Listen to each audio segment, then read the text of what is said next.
Alors, candidat numéro 84.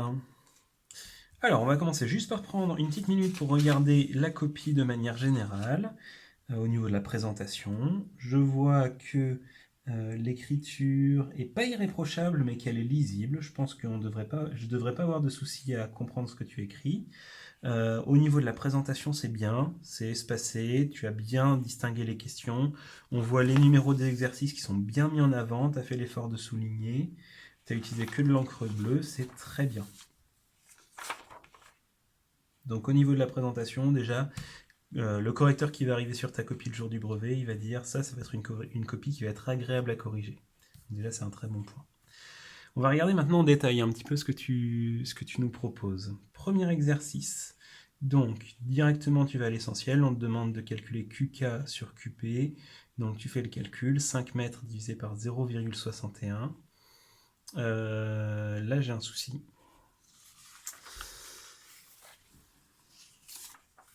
J'ai un souci puisque dans l'énoncé, alors j'ai déjà fait un petit peu de travail sur la figure que tu vois ici. J'ai pris le temps de recopier les longueurs là où elles allaient. Et donc, j'ai recopié que c'était CK qui faisait 0,61. Et là, tu mets que c'est QP qui fait 0,61 et que QK qui est ici fait 5 mètres. Donc là, tu t'es complètement embrouillé. À mon avis, tu n'as pas utilisé ton énoncé pour gribouiller toutes les longueurs. D'accord? Ton sujet, il est à toi. Regarde, par exemple, moi, quand je fais ma correction, il y a des gribouillis partout, il y a des petits schémas. Il ne faut pas hésiter, vraiment, ton sujet, il faut l'exploiter. Et c'est beaucoup plus clair de s'y retrouver une fois qu'on a toutes les longueurs qui sont marquées sur la figure, et ça évite de faire ce genre d'erreur. Du coup, ici, tu es parti complètement dans une mauvaise direction, parce que ça ne te donne pas un résultat qui est conforme à ce qu'on attendait. Euh,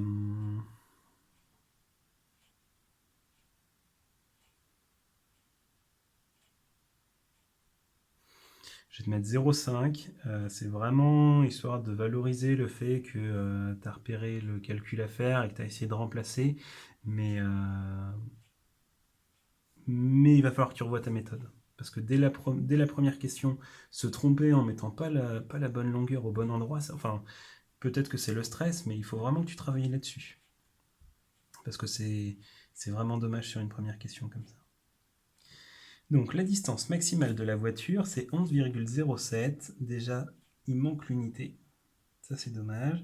Et ensuite, tu m'additionnes 0,7 plus 5 plus 0,61 plus une deuxième fois 0,61 plus 5. Donc là, tu me fais un espèce de périmètre. Donc là, tu es vraiment parti dans une mauvaise direction. La distance maximale, la question c'est à quelle distance maximale de la voiture, donc on commence en partant de la voiture, donc à partir de PA, à quelle distance maximale un obstacle se trouvant sur la route est-il éclairé par les feux de croisement? Donc les feux de croisement ils sont là, la distance maximale il fallait calculer AS. Et donc il s'agissait de faire 5 plus quelque chose, mais ce quelque chose c'était aucune des trois longueurs qui étaient là. Il fallait faire un calcul un petit peu plus compliqué. On passe à l'exercice 2. Le moment où la montée de la mer atteint le quart du marnage est pendant la 6e heure. Alors, c'est pas la bonne réponse. Et surtout, ce qui me gêne le plus, c'est que tu n'écris pas ta démarche. Et tu te rappelles ce qui se passe quand on n'écrit pas la démarche, eh bien, on ne peut pas avoir les points puisque à chaque fois, c'est la démarche qui est évaluée. Eh bien, pareil pour la deuxième question. Exercice 3. Non, on ne peut pas utiliser des carreaux, 10 cm, 14 cm et 18 cm, parce que si on calcule, ça n'est pas 240 ni 360. Eh bien, si, avec des carreaux de 10 cm, par exemple, si je prends des carreaux de 10 cm et que j'en prends 24, eh bien, ça me fait 240. Et si j'en prends 36, ça me fait 360. Donc là, tu n'as pas la bonne réponse. Et surtout, ce qui me dérange encore, de nouveau, alors je vais me répéter peut-être, hein, mais c'est que là, tu me dis si on calcule, et le calcul, tu ne me l'écris pas. Donc c'est-à-dire que peut-être que ici ta réponse elle était fausse, mais que ton calcul il était quand même intéressant, mais tu me l'as pas écrit. Et du coup, du moment où tu me l'écris pas, moi je peux pas le deviner.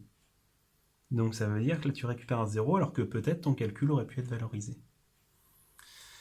Toutes les tailles possibles de carreaux comprises entre 10 et 20, c'est de 200 cm. Non. Tu n'as pas compris la question ici. Et ici, on va utiliser 15 carreaux. Tu n'as pas non plus compris ce que j'attendais. Exercice 5. Alors, je répète.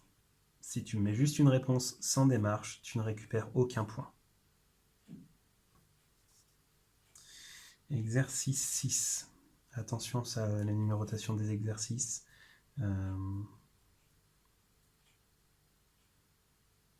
Essaye de mettre les bons numéros. Donc, la fréquence cardiaque de Chris au départ de sa course est de 50. Attention à ne pas oublier l'unité, c'est 50 battements par minute. Je ne suis pas tout à fait d'accord avec toi, tu n'es pas loin de la vérité. Si on regarde bien cette courbe, en regardant d'assez près, on voit que en fait, le départ, on est au-dessus de 50. Alors je suis d'accord, on ne peut pas vraiment dire, la bonne réponse est 52. Juste en regardant, c'est difficile à dire. Si tu m'avais mis 51 ou 53, j'aurais accepté la réponse. Mais là, 50, on voit vraiment que ça ne correspond pas. Là, 50, c'est l'intersection, et là, on est bien au-dessus de l'intersection. Donc je vais quand même te mettre la moitié des points pour cette question, mais il faudra être plus précis la prochaine fois. Et le maximum de la fréquence cardiaque atteinte par Chris au cours de sa course, c'est 145. De nouveau, il manque l'unité, et je ne suis pas d'accord parce que le maximum, on le voit ici, et le maximum, c'est 160 battements par minute.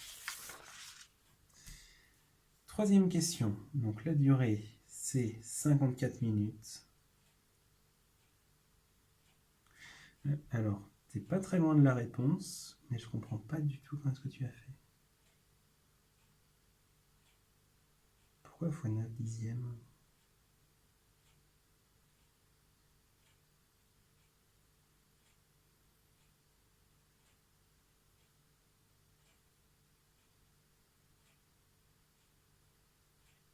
Pourquoi x 9 dixièmes ? Alors, je vais relire ton énoncé. Enfin, je vais relire l'énoncé. Parce que là, vraiment, je comprends pas du tout d'où ça sort. 9 dixièmes. Parce que c'est 9h et 10h.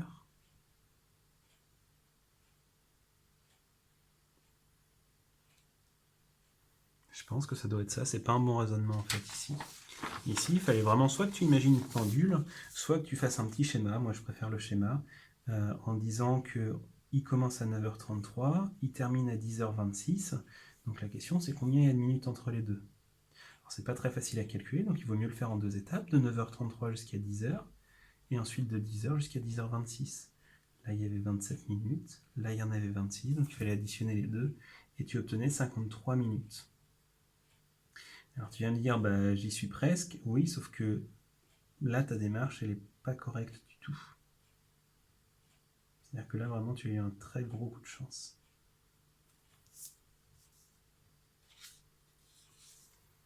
Et je suis pas d'accord pour le seuil aérobie non plus. Et tu m'as loupé la question sur la vitesse. Alors ça, c'était vraiment une question à pas rater. On en avait fait plein dans l'année. On te donne la distance, tu as calculé la durée. Alors même si elle est fausse à la question d'avant, c'est pas grave. Hein.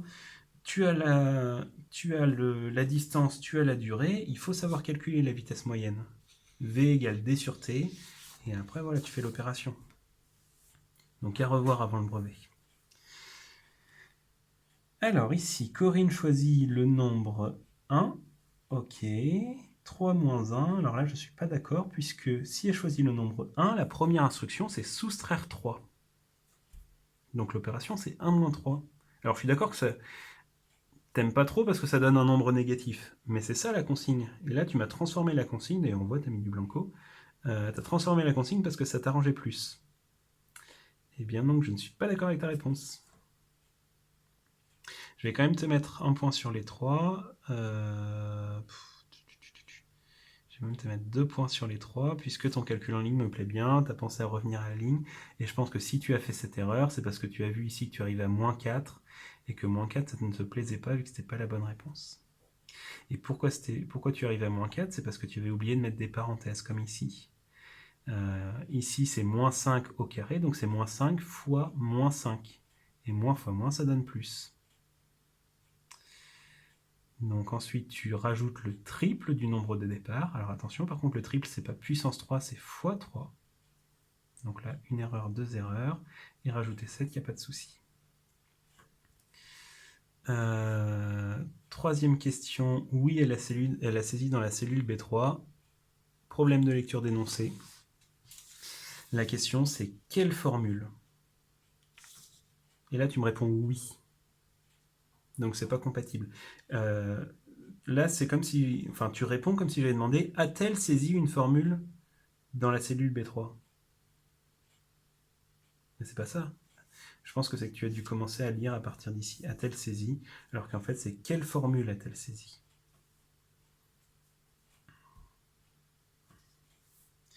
Là, je suis pas d'accord. Ici, et là non plus.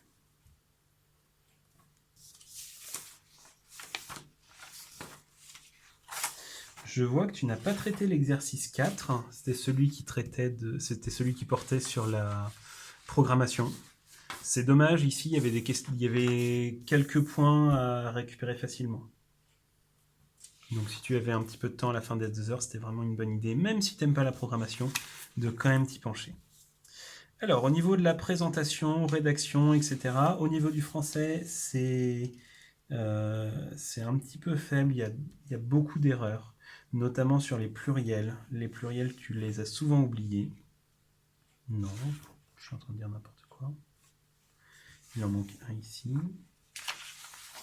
Non, je confonds. Les problèmes de français sont assez divers, et notamment sur la conjugaison. Donc peut-être retravailler la conjugaison. Au niveau de la présentation, je l'ai déjà dit, c'était très bien. Et au niveau de la rédaction, tu m'écris les calculs. Non, tu m'écris pas les calculs. Tu m'écris pas ta démarche. Donc tu vas être pénalisé à cause de tes erreurs de français et parce qu'il me manque des détails. Donc je vais te mettre 6 sur 10 au niveau des points de rédaction, présentation et maîtrise du français. Ce qui fait que quand on fait le total, ça nous fait 6 et ça nous fait 11,5.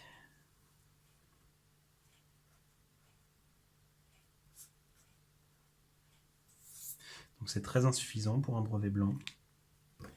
Il va bien falloir retravailler ça pour être plus au point le jour du vrai brevet.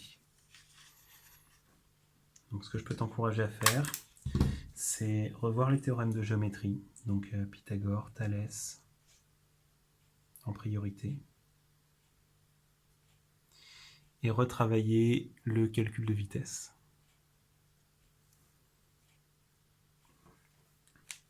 Bien, je te souhaite bon courage pour tes révisions.